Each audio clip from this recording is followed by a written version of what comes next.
blood on the white marble of the royal promenade. That was the very first thing Sovereign Isolde saw when the blast doors of her dropship hissed open. The capital city of Ethelgard wasn't just under attack, it was a graveyard. The orbital defense grid had been sabotaged from the inside, and the impenetrable citadel, her home, was burning. But it wasn't the fall of her empire that made her twin heart stop in her chest. It was the silence coming from the royal nursery.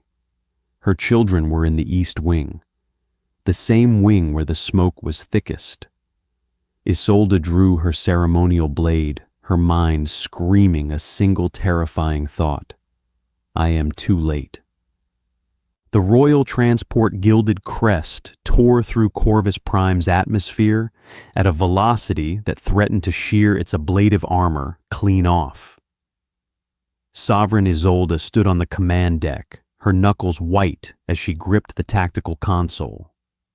She was the ruler of the Kalen Reach, a species known across the galactic arm for their imposing stature, telepathic resonance, and unbroken lineage of warrior queens. Yet in this moment, she was nothing more than a terrified mother. Atmospheric entry at critical heat. "Your Majesty," shouted Pilot Bennett, his hands flying across the navigation yokes. "We are losing the port thruster. Reroute auxiliary power and maintain trajectory." Isolde commanded, her voice dangerously calm, though her telepathic aura was a chaotic storm of dread. "I do not care if this ship shatters the moment we touch the landing pad. Get me to the Citadel." Beside her, Lieutenant Grayson, a human exchange officer acting as her comms chief, was frantically twisting dials on his headset. "Still nothing, Sovereign. The Citadel's local network is completely jammed. It's not just a blackout, it's a localized electromagnetic dead zone. Someone deliberately severed the east wing from the rest of the planet." Isolde's golden eyes narrowed. The east wing. The royal nurseries. She had only been gone for 3 solar days, attending a summit in the neighboring sector. She had left her twins, Prince Lysander and Princess Aurelia, in the care of her most trusted Praetorian guards and a small staff of caretakers. Ethelgard was supposed to be the safest fortress in a dozen star systems. Its shields could withstand a direct hit from a dreadnought. But shields meant nothing if the enemy was already inside. The gilded crest slammed onto the private landing tier of the palace, the landing struts shrieking in protest as they buckled under the immense force of the emergency deceleration. Before the ramp had even fully deployed, Isolde vaulted over the railing, her heavy royal cloak discarded on the deck. The air outside was thick with the acrid stench of ionized ozone burning tapestries and the undeniable copper scent of Kalen blood. The grand promenade, usually bustling with diplomats and servants, was a slaughterhouse. Elite Praetorian guards wearing the silver armor of the royal house lay dead. Isolde knelt beside the nearest fallen guard. It was Captain Kalen, a veteran of 100 campaigns. His armor hadn't been breached by blaster fire.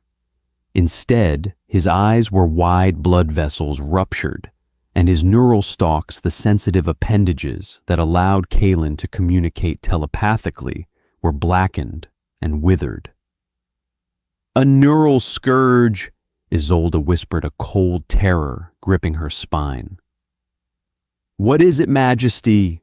Grayson asked, sprinting down the ramp behind her with his sidearm drawn. "It's an illegal sonic telepathic weapon," Isolde explained, her voice trembling. "It emits a frequency that weaponizes our own telepathic network. It causes immediate catastrophic brain hemorrhaging in our species. They didn't fight their way in Grayson.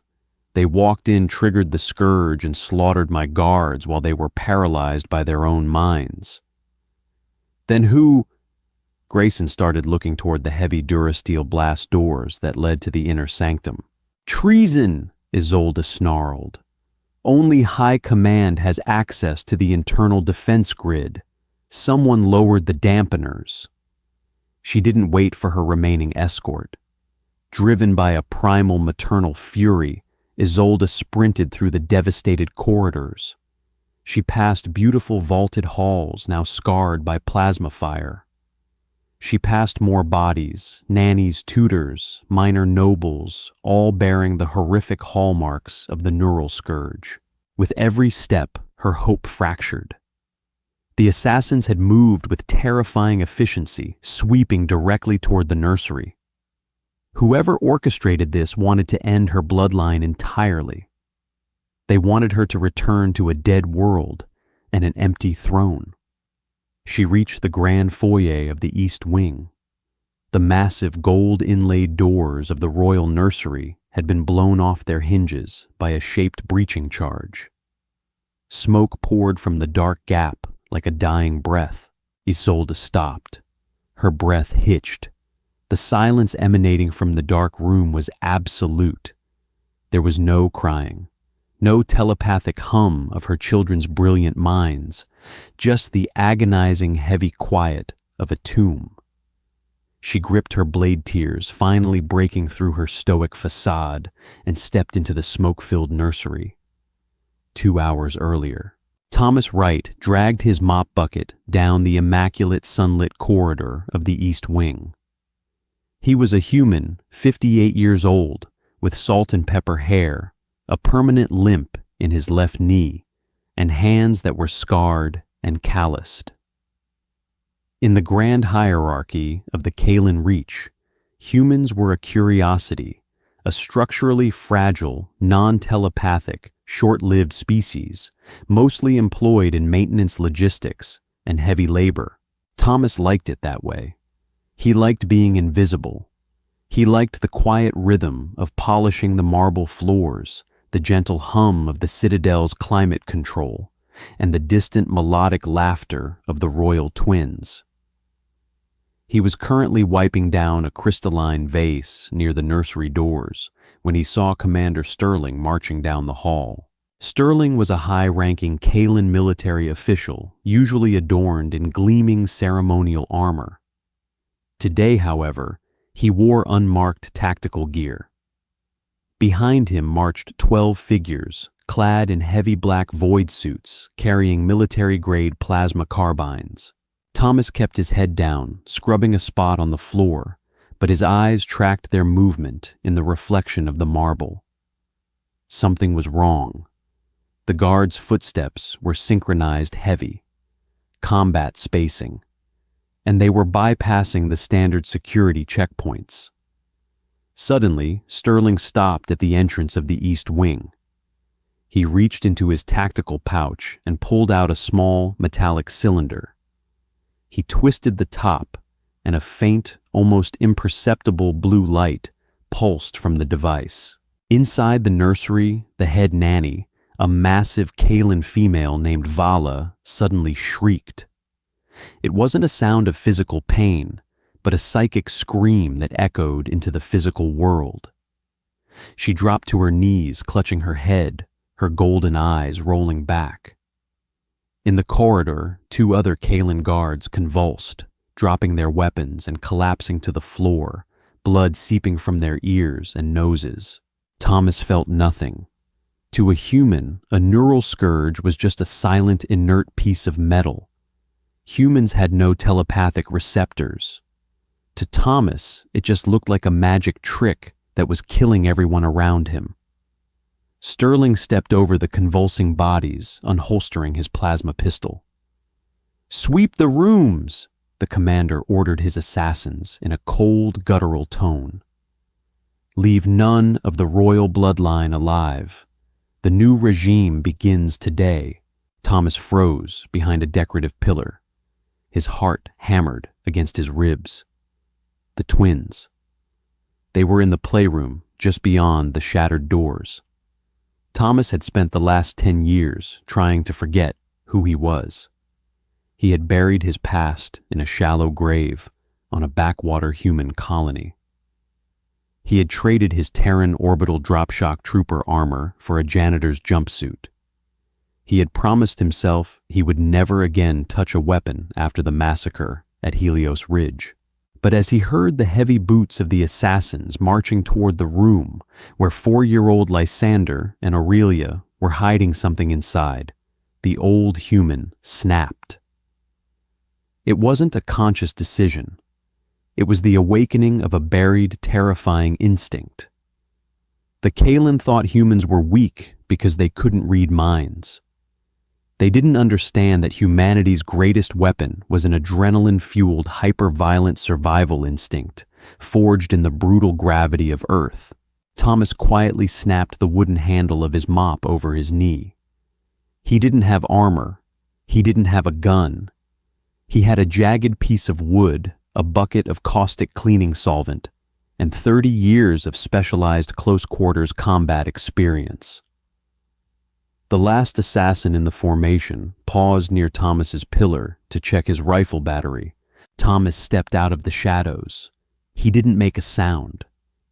With ruthless, terrifying precision, he drove the splintered end of the mop handle upward, bypassing the assassin's heavy chest plate and sliding it through the soft, unarmored joint under the jaw straight into the brain pan.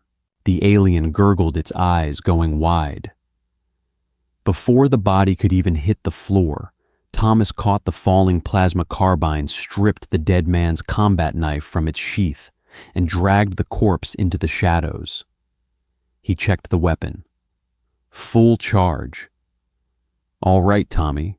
He thought, his breathing slowing down, his arthritis seemingly evaporating under a massive dump of adrenaline.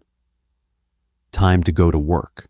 Inside the nursery, Sterling was pointing his weapon at the heavy reinforced doors of the playroom. The children had managed to trigger the emergency lockdown, but the Durasteel was already melting under the heat of a breaching torch. "Hurry it up," Sterling barked. "The Sovereign ship will break orbit in an hour. I want their heads on pikes before she lands." Suddenly, the lights in the East Wing died. The assassins activated their low-light visors, sweeping their weapons into the darkness. "Who cut the power?" Sterling demanded. A high-pitched hissing sound filled the air. From the ventilation shafts above, a fine, highly corrosive mist began to spray down upon them. It was Thomas's heavy-duty floor solvent, pumped directly into the local air scrubbers.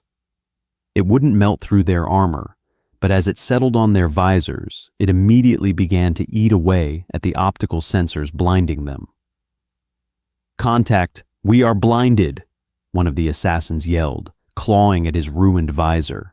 From the darkness, a plasma bolt tore through the room, striking the blinded assassin squarely in the chest.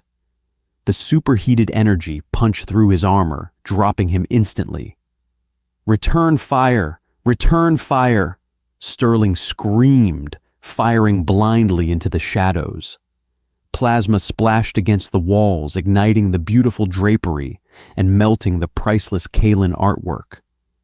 But the shooter was already gone. Thomas moved like a ghost. He remembered the layout of the room perfectly. He knew the blind spots. He knew where the floorboards didn't creak. He flanked the squad, coming up behind a pair of assassins who were firing toward the doorway. He didn't waste plasma. He stepped in close, grabbed the nearest assassin by the back of the helmet, and drove his stolen combat knife through the base of the neck, severing the spinal cord. He used the dying alien as a meat shield as the second assassin turned, absorbing 3 plasma bolts before Thomas raised his carbine and blew the attacker's head off. Sterling watched in horror as his elite kill squad was systematically dismantled by an unseen phantom. "Use the thermal scanners, find them." Sir, one of the remaining mercenaries, shouted, his voice laced with panic. "The thermal signature. It's too small. It's too cold. It's not a Kalen." Thomas, hiding behind a massive overturned mahogany desk, checked his rifle battery. 10 shots left. 6 hostiles remaining, including Sterling. His breathing was heavy, and a stray plasma burn had grazed his left shoulder, searing the flesh down to the muscle. He ignored the pain. He looked over his shoulder at the melted playroom door. He could hear the twins crying inside. "Nobody touches the kids," Thomas whispered, his eyes hardening into chips of ice. He reached into his pocket and pulled out a chemical light stick. He cracked it, threw it across the room to draw their fire, and charged in the opposite direction. Queen Isolde stepped through the blasted doorway of the nursery, the smoke stinging her eyes. She held her ceremonial sword in a white-knuckle grip, prepared to die, avenging her children. But as the smoke began to clear, the scene before her defied all logic. The vast, opulent nursery was completely destroyed. The walls were scorched black by plasma fire. The massive crystal chandelier had fallen shattering into 1,000,000 pieces across the floor. And then there were the bodies. Isolde counted them. 1, 2, 5. 10 heavily armored Kalan mercenaries, elite killers. They lay in grotesque positions, their armor pierced by precise plasma fire, or worse, their bodies broken by brutal, intimate melee combat. One of the mercenaries was pinned to the wall by a shattered piece of a heavy oak table. Another had his helmet completely caved in by what looked like a solid brass fire extinguisher. This wasn't the work of a security team. This was a slaughter. This was the work of an apex predator. "Lysander!" Isolde called out, her voice cracking. "Aurelia! Mama!" The sound came from behind a hastily constructed barricade in the corner of the room. Heavy metal cabinets, a reinforced desk, and blast-proof glass from the windows had been piled up to create a small bunker. Isolde ran toward it, throwing a heavy cabinet aside with her immense Kalan strength. Huddled in the corner, covered in soot but completely unharmed, were her twin children. They looked terrified, clinging to each other, but they were alive. Isolde dropped to her knees, pulling them into her chest, burying her face in their hair, sobbing openly. "You're safe. You're safe. By the ancestors, you're safe."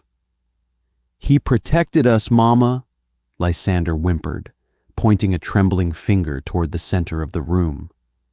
The quiet man. Isolde looked up. Standing in the center of the devastation, leaning heavily against a marble pillar, was Thomas Wright. The human servant looked almost unrecognizable.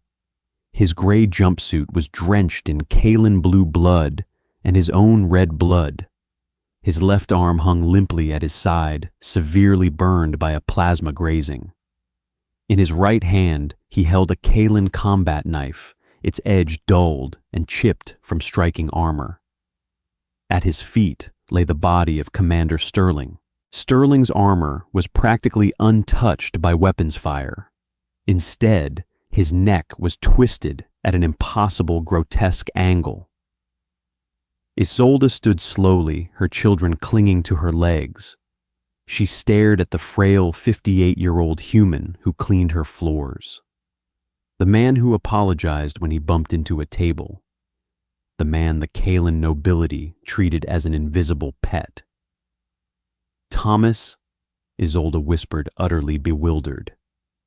You did this." Thomas spat a glob of blood onto the marble floor. He looked exhausted, his face pale, but his eyes were terrifying.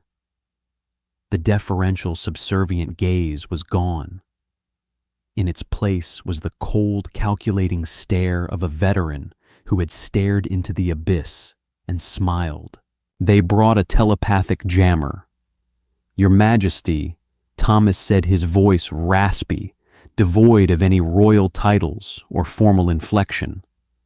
"Knocked out your guards, melted their brains, but I ain't got the hardware for that kind of headache."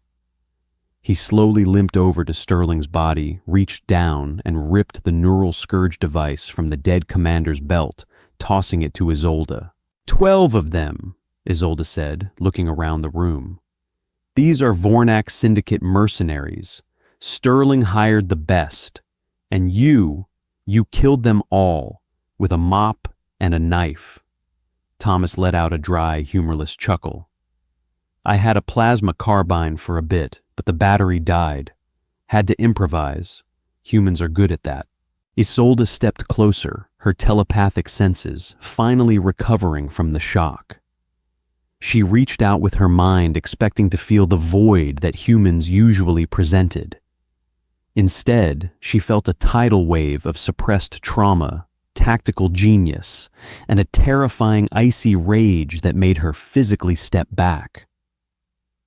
"Who are you, Thomas?" she demanded, her voice echoing with the authority of the sovereign. "What are you?" Thomas sighed, letting the heavy combat knife slip from his fingers. It clattered loudly against the floor. He leaned against the wall, sliding down until he was sitting on the ground, clutching his bleeding shoulder. 30 years ago, before I came to this sector, I was a gunnery sergeant in the Terran Orbital Drop Shock Infantry, Thomas said, quietly, looking at the ceiling. We were the guys the United Earth government sent in when diplomacy failed and orbital bombardment wasn't an option. We dropped from orbit in tin cans straight into the meat grinder. He looked at the Kalen children, his hard eyes softening just a fraction. I did things, Your Majesty, things that keep me awake every single night. I retired. I ran as far away from humanity as I could get. I just wanted to sweep floors. I just wanted it to be quiet. He looked at Sterling's corpse with disgust. But these bastards tried to hurt the kids, and I found out I'm not quite done being a monster yet. Isolde stood in stunned silence. The galaxy viewed humanity as builders, traders, sometimes clumsy laborers. They were considered soft because they didn't have hardened exoskeletons, they didn't have telepathy, and they didn't possess the sheer physical mass of the Kalen. But looking at the slaughter in her nursery, Isolde realized the terrifying truth. Humans didn't need natural weapons. They were the weapon. Before Isolde could speak, the sound of heavy boots echoed in the corridor. Lieutenant Grayson and a squad of heavily armed Kalen loyalists burst into the room, sweeping their weapons. They froze, taking in the carnage. Grayson lowered his rifle, his jaw dropping, as he saw the dead assassins and the battered human sitting on the floor. Sovereign, what happened here? Grayson breathed. Isolde looked at Thomas. The old soldier was struggling to keep his eyes open, the blood loss finally taking its toll. Get the royal medics here immediately, Isolde commanded, her voice ringing with absolute authority. If this man dies, I will execute every physician in the Citadel. Yes, Majesty, Grayson barked, calling into his comms. Isolde knelt in the blood and shattered glass next to Thomas. She didn't care that her royal robes were being stained. She placed her large, elegant hand over his, applying pressure to his bleeding shoulder.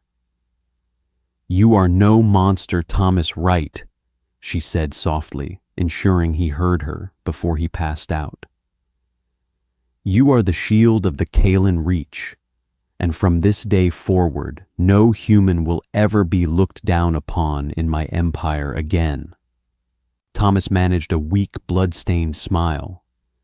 Just make sure I get a raise, Your Majesty. Mops ain't cheap. His eyes rolled back, and he slumped against the wall. Thomas awoke to the sterile, ozone-scented air of a high-tier Kalen trauma ward. He was floating, literally. The medical bed was a grav plate, suspending him in a field of warm bioluminescent gel that was aggressively knitting his torn muscles and seared skin back together. For a terrifying second, his mind threw him 30 years into the past. He wasn't in a palace. He was in a medevac shuttle over the burning dust of Helios Ridge, listening to the screams of his squad mates as plasma fire chewed through their hull. He gasped, thrashing in the suspension gel. "Easy, Sergeant Wright. You are secure." Thomas blinked the stasis fluid from his eyes. Standing at the edge of the grav bed was Queen Isolde. She had discarded her blood-stained ceremonial robes for a dark, armored tunic woven from carbon silk. Flanking her were two hulking Kalen loyalists, though they kept a respectful and noticeably cautious distance from the human. Sitting in a chair to her left was Lieutenant Grayson, the human exchange officer. Grayson looked like a kid who had just discovered his favorite grandfather was secretly an apex predator. "The gel will deactivate in a moment," Isolde said, waving an elegant hand over a console. The suspension field dropped, and Thomas settled onto the firm mattress beneath. He groaned, testing his left shoulder. The agonizing plasma burn was gone, replaced by a patch of smooth, pinkish skin. Alien medicine was a hell of a thing. "How long was I out?" Thomas asked, his voice still rough. He didn't bother with the royal titles. The moment for pretending to be a subservient janitor had died in the nursery. 18 hours, Isolde replied, her golden eyes studying him intently. The royal physicians were astounded. They said a Kalen would have died from the shock of your injuries alone. Your biology is aggressively resilient.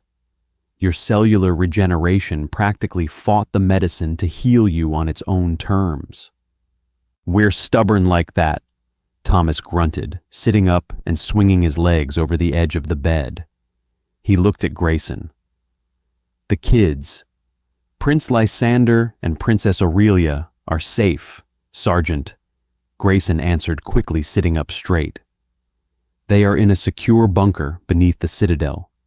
No one gets in or out without the Sovereign's biometric seal." Thomas let out a long breath, staring at his calloused hands. "Good." Isolde stepped forward, dismissing her guards with a flick of her wrist. The heavy doors sealed shut, leaving the three of them alone. "We extracted Commander Sterling's memory core before his neural pathways degraded." Isolde began her telepathic aura, dark and turbulent, with suppressed fury. He was not acting alone. The neural scourge he used was military-grade, heavily restricted. And the mercenaries he hired, the Vornak Syndicate, were paid through a proxy account linked to the Ethelgard High Council. Thomas looked up. "A coup, a slaughter," Isolde corrected coldly. "I was intended to return to a dead family, a broken spirit, and an empire begging for stability. Lord Regent Alistair, my second-in-command, has been championing a treaty with the Kryn Ascendancy. I refused it. It seems he decided my bloodline was an obstacle to his political ambitions." "So what's the play?" Thomas asked. "You arrest him. You're the queen." "I cannot," Isolde admitted, a flicker of vulnerability crossing her stoic face. "The Praetorian Guard is compromised. Sterling commanded 3 battalions. I do not know who is loyal to the crown and who is loyal to Alistair's coin. If I move against the Lord Regent openly, it sparks a civil war that will burn this planet to ash. And worse, the Vornak Syndicate." Grayson pulled up a holographic projection from his datapad. A massive, jagged warship rotated in the blue light. The assassins in the nursery were just the vanguard. Deep space telemetry just picked up a Vornak Syndicate dreadnought holding position at the edge of the system. It's operating under stealth protocols, but our orbital buoys caught its thermal wake. If Alistair realizes the hit failed, he'll give them the signal to breach orbit. Thomas stared at the hologram. He recognized the brutal utilitarian design of the ship. He had seen ships like that before. "You're in a box, Your Majesty," Thomas said quietly. "Your military is poisoned. Your enemies are at the gates, and your kids are in the crosshairs." "Which brings me to you, Thomas," Isolde said, stepping into his personal space. Her imposing height meant she looked down at him, but there was no superiority in her gaze, only desperate calculation.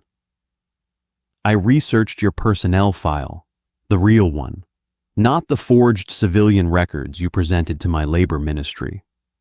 She tapped a console and a new file opened. Thomas Wright, serial number 884, Bravo Niner, Terran United Space Command, 1st Battalion Orbital Dropshock Infantry. "You didn't just fight at Helios Ridge. You led a 3-man infiltration team into a Kryn, heavily fortified staging ground and disabled an entire planetary defense cannon using only kinetic explosives and close-quarters combat." Grayson stared at Thomas, his jaw slack. "You were part of the Hell Jumpers. You were special forces." "I was a lot of things," Thomas said, his eyes darkening. He looked away from the hologram. "I worked for the government, then I worked for the private sector, Spearhead Vanguard, Lockheed Martin's off-world wet work division. I spent 20 years doing the things diplomats pretend don't happen so humanity could secure a foothold in this galaxy. I retired because I was tired of washing blood out of my uniform." "I am sorry to ask this of you, Thomas," Isolde said, her voice dropping to a near whisper. "I am sorry to pull you back into the dark, but my people are telepaths. We feel the emotions of those we fight. We hesitate. We empathize. It is our greatest strength as a society, but right now it is a fatal weakness." She placed her hand over her twin hearts. "I need someone who does not hesitate. I need someone who does not feel the psychic screams of the enemy. I need the ghost of Helios Ridge." Thomas looked at the Queen.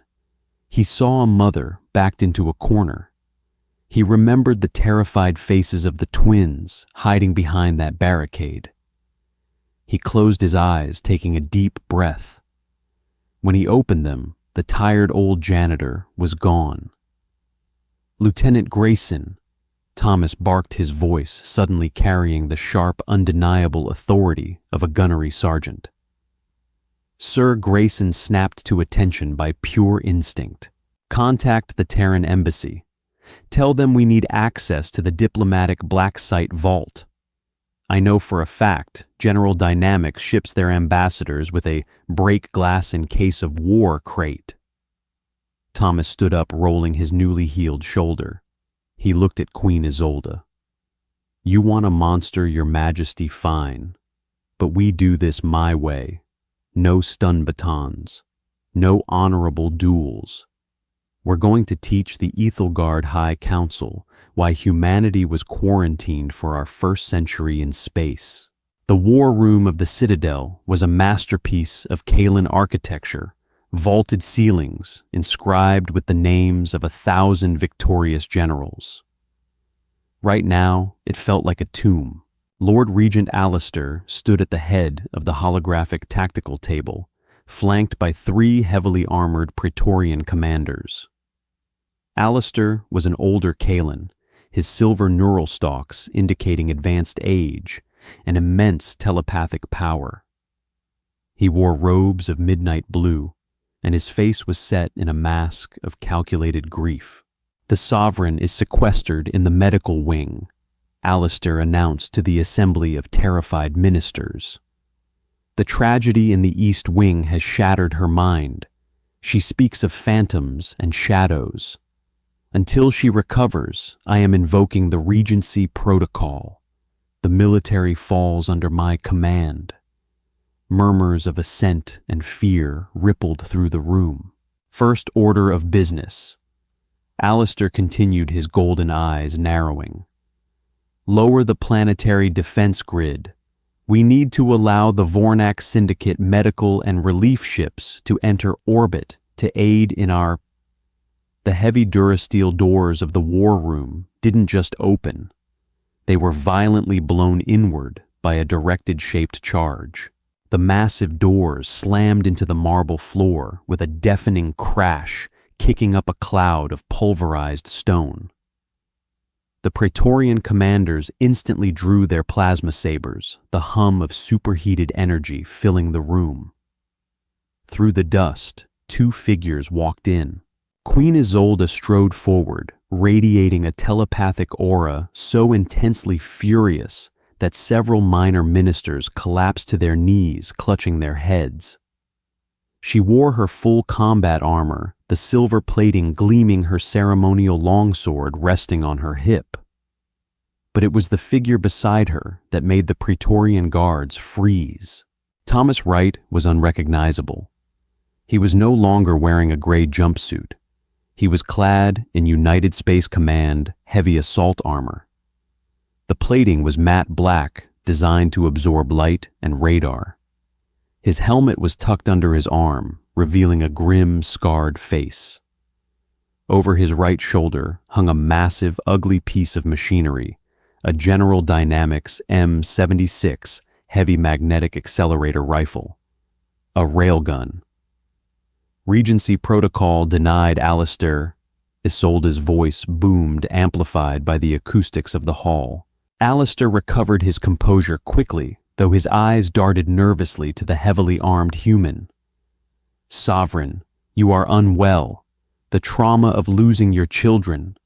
My children are alive, Isolde said the words, striking the room like a physical blow. Alistair's mask slipped. Just for a microsecond, his eyes widened and his telepathic aura spiked with genuine panic. It was all the confirmation Isolde needed. They were saved. Isolde continued, her voice dripping with venom. By my new first sword. She gestured to Thomas. One of the Praetorian commanders, a hulking Kalen named Vane, scoffed loudly. A human! You replace the elite Praetorian Guard with a fragile primate sovereign. This is madness. He is a laborer. He killed 12 of your Vornak assassins with a mop handle and a kitchen knife, Isolde stated flatly. The room fell dead silent. Vane looked at Thomas, assessing the black armor and the crude, blocky weapon he carried. Lies, Vane snarled. No human has the reflexes to defeat a Kalen warrior. I challenge this janitor for the right to stand beside the queen.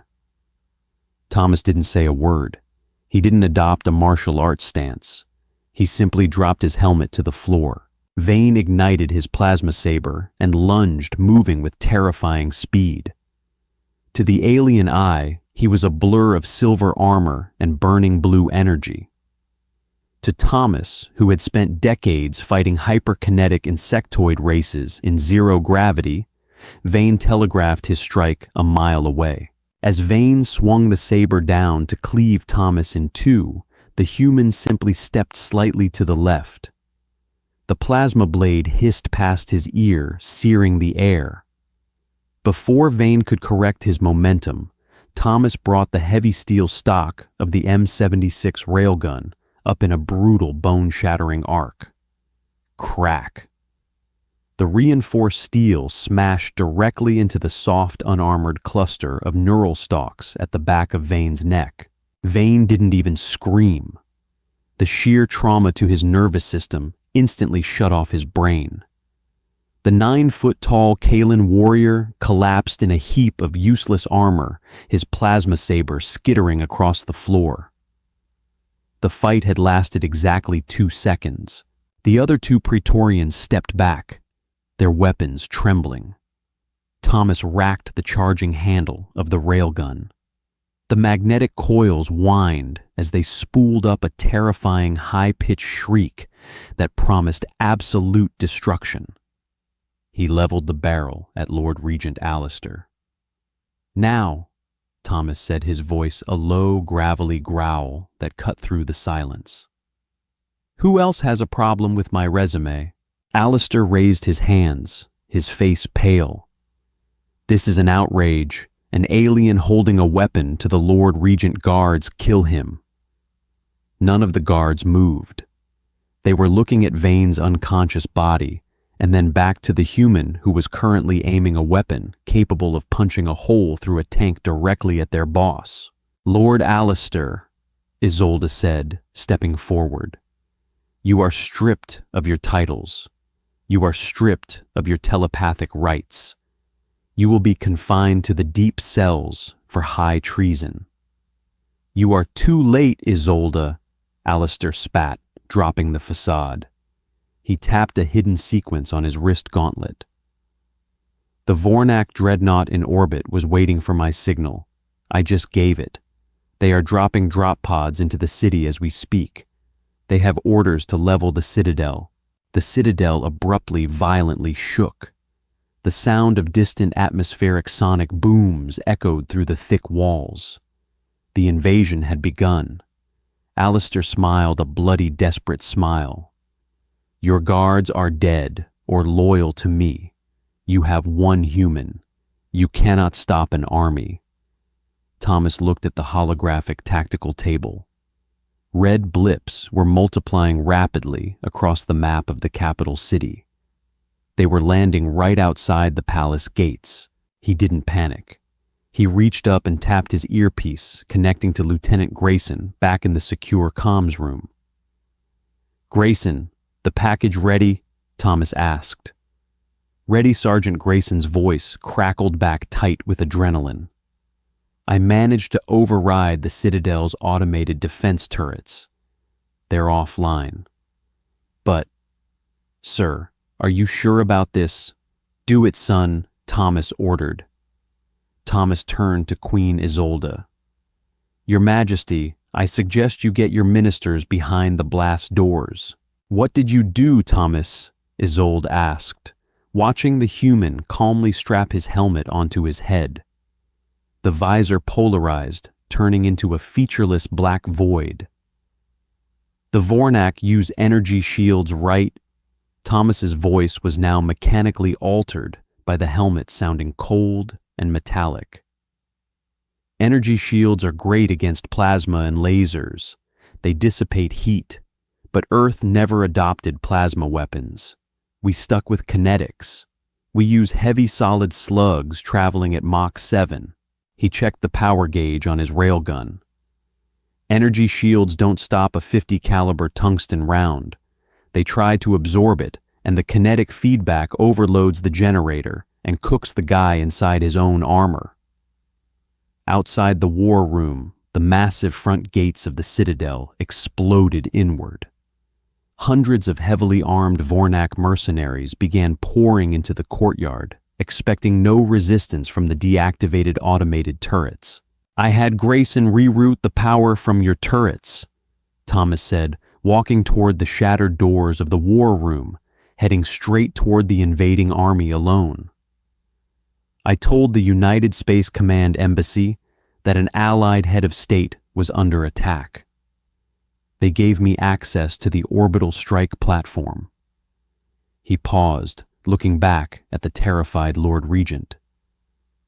We don't fight fair, Alistair. Welcome to the meat grinder. The grand courtyard of the Ethelgard Citadel, a masterpiece of ancient stonework and manicured bioluminescent gardens, had become a staging ground for an execution. 3 heavily armored Vornak Syndicate dropships had touched down, crushing the delicate flora beneath their massive landing struts. Hundreds of mercenaries poured out their energy shields, shimmering with a faint, iridescent purple hue. They were a brutal pragmatic force, armed with heavy plasma repeaters and thermal lances designed to melt through blast doors. They expected the Citadel's automated turrets to be active. When they realized the defenses were offline, a cheer of guttural victory echoed across the courtyard. Their commander, a scarred veteran mercenary named Garrett, stepped down from the lead ship. Form up, sweep the lower levels, I want the Queen alive so the Lord Regent can execute her on the public broadcast. Kill everyone else." Then the shattered main doors of the citadel groaned. A single figure stepped out of the swirling smoke and dust. He didn't look like a Kalen Praetorian. He wasn't 9 feet tall, and he didn't carry an elegant glowing blade. He was a stocky bipedal creature, clad in matte black armor, carrying a brutally ugly blocky weapon. Garrett narrowed his eyes, adjusting his optical zoom. A human. What is this joke? He raised his voice, amplifying it through his suit's external speakers. Drop the weapon, primate, and you might live long enough to clean our boots. Thomas Wright didn't answer. He didn't monologue.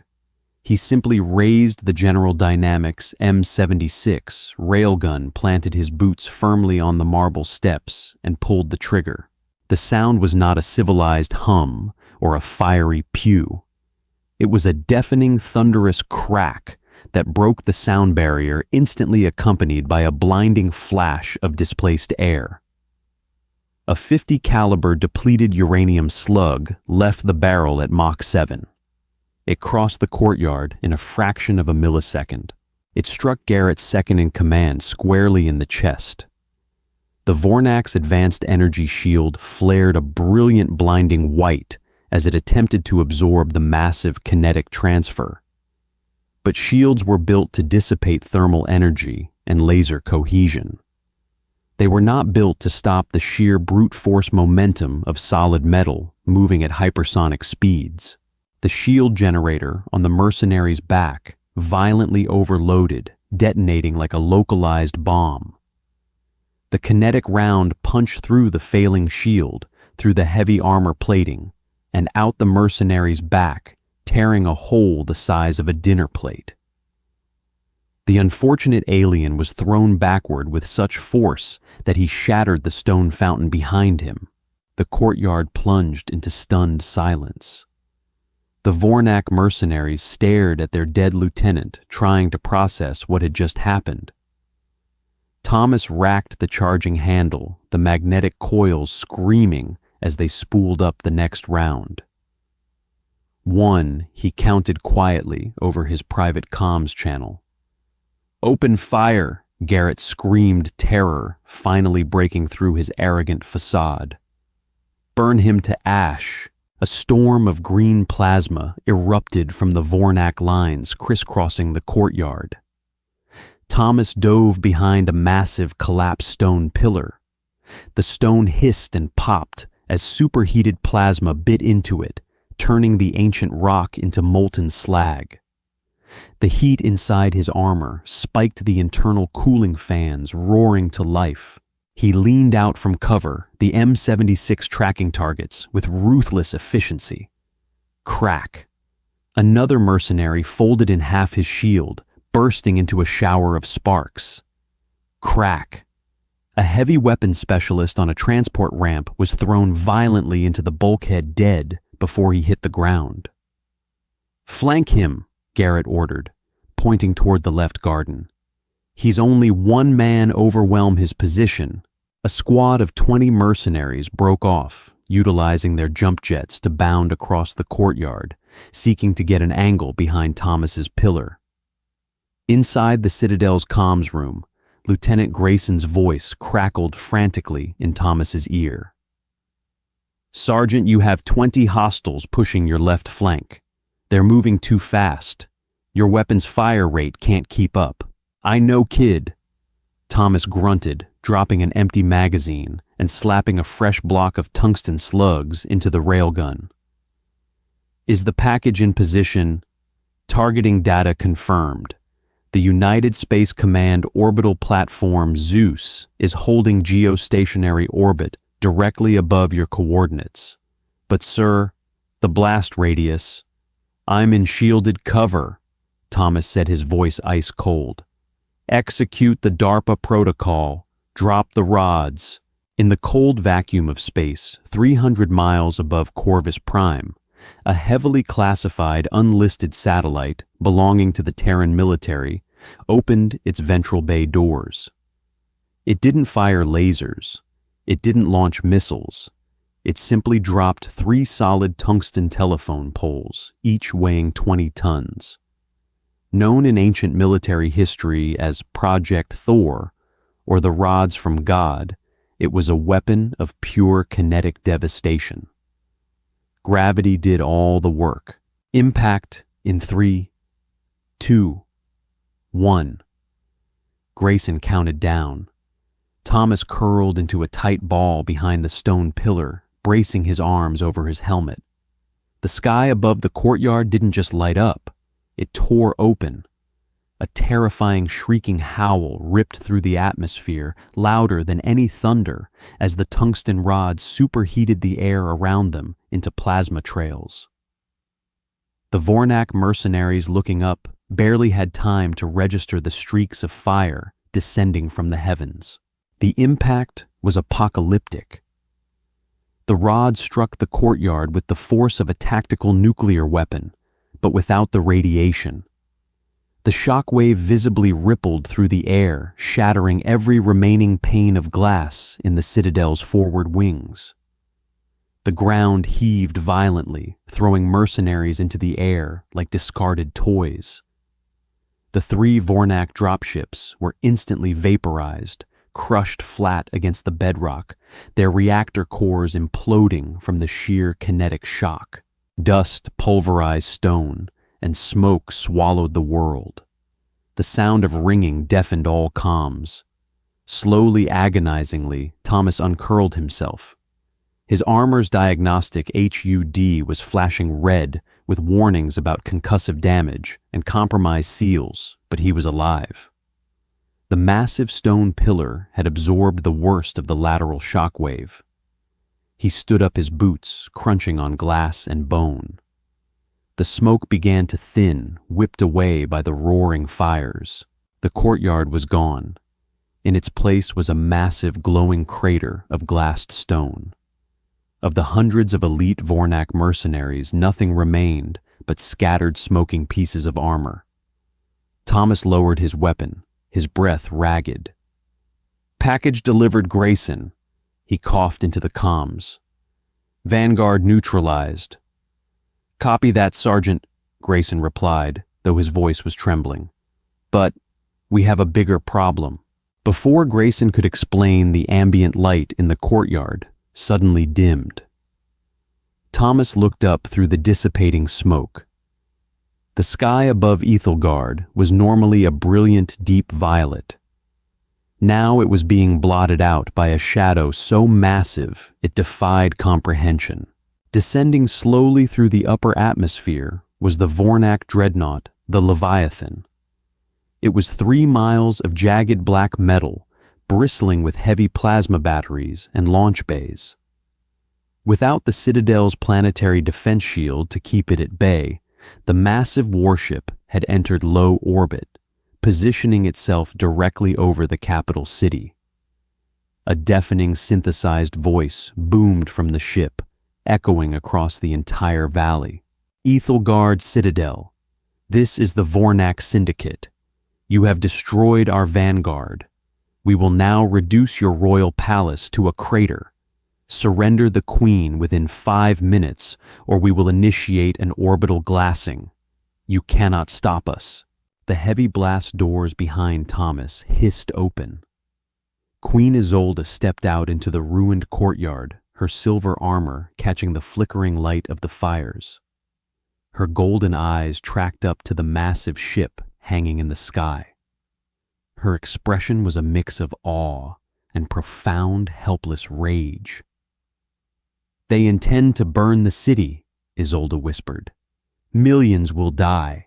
Thomas marched up the steps to meet her. He reached up and unlocked his helmet, pulling it off with a hiss of depressurization. His face was covered in soot, and blood tricked from his nose, a casualty of the massive shockwave. "Your Majesty," Thomas said, wiping the blood away with the back of his gauntlet. "We need to get the planetary shield back online, now." "We can't," Isolde replied bitterly. Alistair used a biometric lock on the mainframe in the war room. It requires his specific telepathic resonance and his genetic signature to undo. "He's in the holding cells," Thomas growled. "Let me go down there. I can be very persuasive. He'll give me the code or I'll bring you his head." "It doesn't work like that, Thomas," Isolde explained, shaking her head. "Kalen technology is biosymbiotic. If Alistair is under extreme duress, in pain, or dead, his neural resonance changes. The system will detect it and permanently brick the shield generator as a security measure. He has to willingly unlock it." Thomas cursed, kicking a piece of rubble. 5 minutes. We have 5 minutes before that floating junk heap turns this city into an ashtray. Do we have any ships that can break orbit and take it on? "The Gilded Crest is fast, but it is a royal transport, not a warship," Isolde said. "Its weapons would merely scratch the paint on a dreadnought's hull." Thomas looked back up at the dreadnought. His mind raced, calculating trajectories, payloads, and terrible, desperate odds. He thought of the twins, Lysander and Aurelia, huddled in the bunker, deep beneath their feet.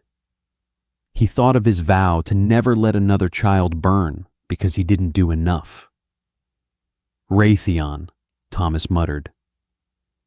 "What did you say?" Isolde asked. "Raytheon." Thomas repeated, his eyes locking on to hers. "An old Earth defense contractor. Back in the early days of the expansion wars, when humanity was outgunned by larger alien vessels, they developed a dirty, suicidal tactic. If you can't punch through their shields from the outside, you bypass them entirely." Isolde's telepathic aura spiked with confusion, but also a glimmer of hope. "Bypass them, how their point defense cannons will shred any ship that gets too close."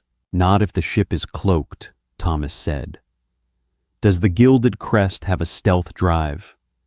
"Yes," Isolde nodded. "A state-of-the-art light-bending array. It renders the ship invisible to thermal and optical sensors, but it only lasts for a few minutes before the coils overheat." "A few minutes is all I need," Thomas said, his voice hardening into something cold and terrifying. "If I can get the Gilded Crest right up to the hull of the dreadnought, I can manually cut my way in. Boarding a dreadnought alone." Isolde grabbed his arm, her grip shockingly strong. "That is madness, Thomas. There are 1,000 mercenaries on that ship." "I don't need to fight 1,000 mercenaries," Thomas said, pulling a massive, heavy cylindrical device from his lower back armor compartment. It was painted hazard yellow with the bold letters T Havoc stenciled on the side. "I just need to get to their main reactor core and plant this. It's a tactical high-yield antimatter void charge. I borrowed it from the Lockheed Martin Armory during a contract 10 years ago. Been saving it for a rainy day." Isolde stared at the device.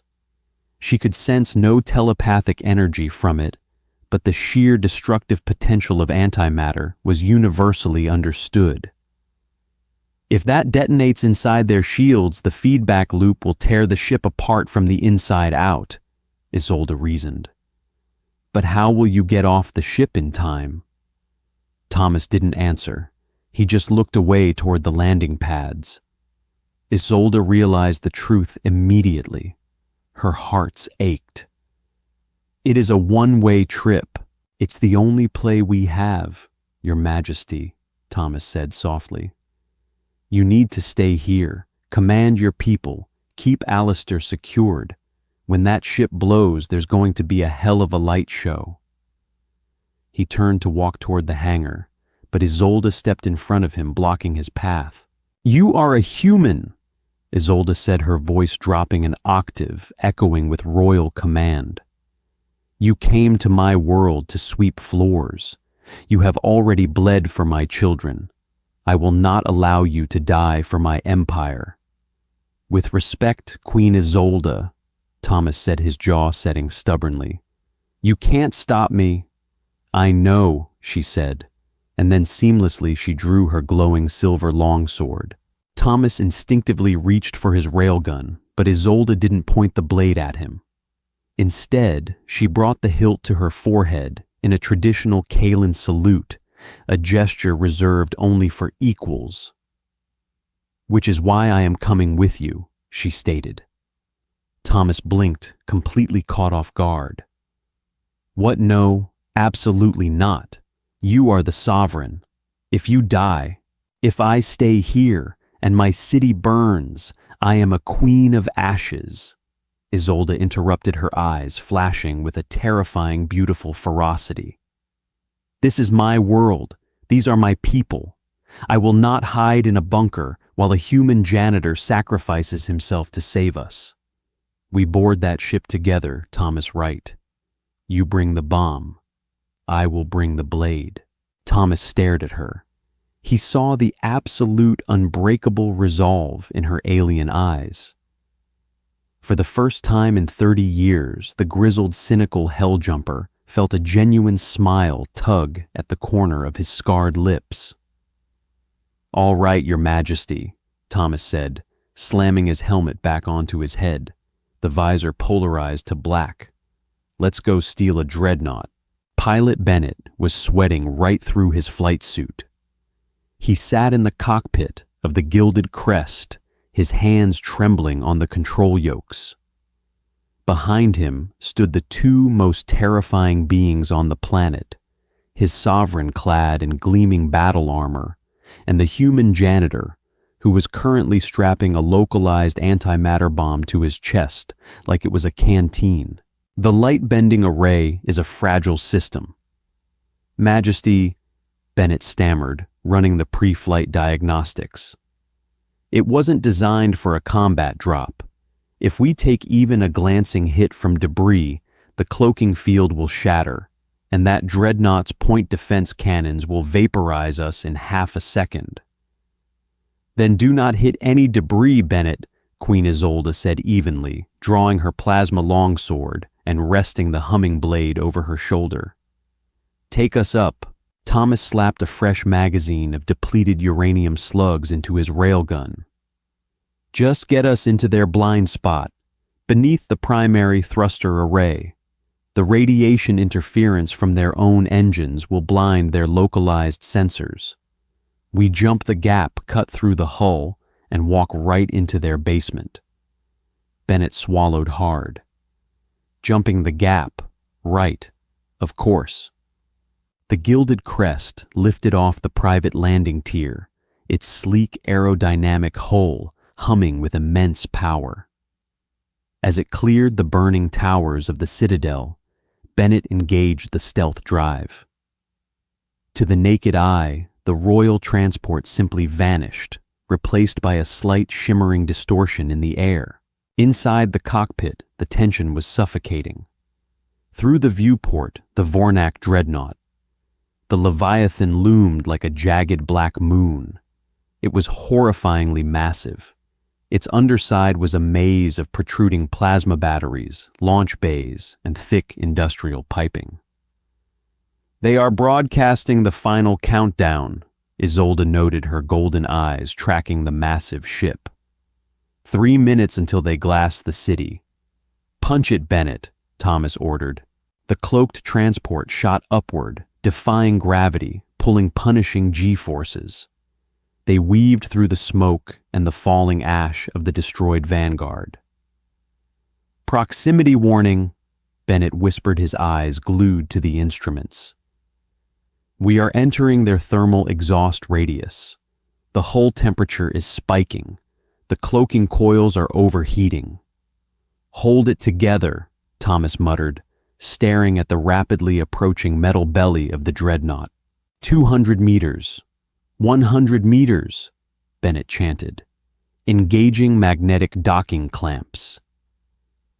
With a heavy metallic thud that vibrated through their teeth, the Gilded Crest locked onto the underbelly of the Leviathan nestled directly between two massive plasma exhaust vents. The radiation here was intense, a chaotic soup of static that perfectly masked their presence. Thomas hit the depressurization switch on the airlock. He didn't have a zero-G tether, so he engaged the magnetic boots of his assault armor. "You're up, Your Majesty," Thomas said, his voice metallic through his helmet. "Keep your mind open. We need to know where their patrols are before we see them." Isolde stepped into the airlock beside him.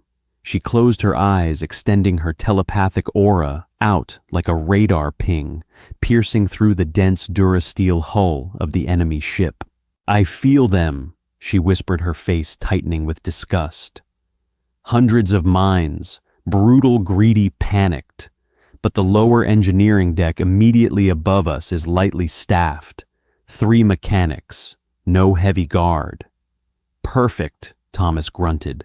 The outer airlock door hissed open, exposing them to the thin, freezing upper atmosphere.